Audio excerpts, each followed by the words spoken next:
Pinaka multi barrel rocket launcher को देखने और समझने के लिए भारत आमंत्रित किया। पीएम मोदी ने इस बात पर जोर दिया कि अगर फ्रांस इस वेपन सिस्टम को भारत से खरीदता है तो ये भारत फ्रांस रक्षा संबंधों में एक और मील का पत्थर साबित होगा। भारत और फ्रांस के ज्वाइंट स्टेटमेंट में भी Pinaka multi barrel rocket launcher का जिक्र था। तो आइए समझते हैं इसी पिनाका रॉकेट लॉन्चर के बारे में। क्या है Pinaka multi barrel rocket launcher? Pinaka वही रॉकेट लॉन्चर है जिसका इस्तेमाल भारतीय सेना ने पाकिस्तान के खिलाफ 1999 की कारगिल जंग में किया था। पिनाका भारत में बना एक मल्टीपल रॉकेट लॉन्चर है। इसका मतलब है कि इससे एक साथ कई रॉकेट लॉन्च किए जा सकते हैं। इसे रक्षा अनुसंधान एवं विकास संगठन यानी डीआरडीओ ने डिजाइन और डेवलप किया है।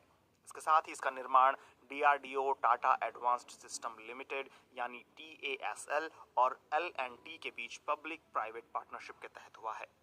इसके शुरुआती वर्जन की रेंज लगभग 40 किलोमीटर थी। बाद में पिनाका के कई अपग्रेडेड वर्जन भी आए हैं जिनकी रेंज 45 किलोमीटर से लेकर लगभग 90 किलोमीटर तक बढ़ाई गई है। आगे इसकी रेंज और बढ़ाए जाने की भी योजना है। क्यों खास है Pinaka rocket launcher? Tata advanced system limited यानी टीएएसएल के मुताबिक Pinaka multi barrel rocket launcher किसी भी मौसम में काम कर सकता है। इसका मिशन महत्वपूर्ण और संवेदनशील क्षेत्र में टारगेट पर बहुत कम समय में बड़े हमले करना है। इस रॉकेट लॉन्चर का फास्ट रिएक्शन और निशाना साधने की सटीकता इसे बहुत कम समय में अहम और संवेदनशील लक्ष्यों के खिलाफ बड़ी मात्रा में फायर करने में सक्षम बनाती है।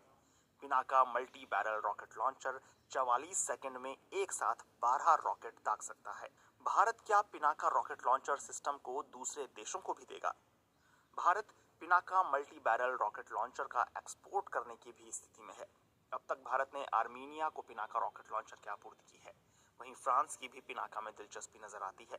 फ्रांस के सेनाध्यक्ष जनरल पियरे शेल पिछले साल फरवरी में जब भारत आए थे तब उनके सामने पिनाका रॉकेट लॉन्चर के फायरिंग सेनाध्यक्ष ने भारतीय रक्षा उद्योग के प्रतिनिधियों से भी मुलाकात की थी। News agency Reuters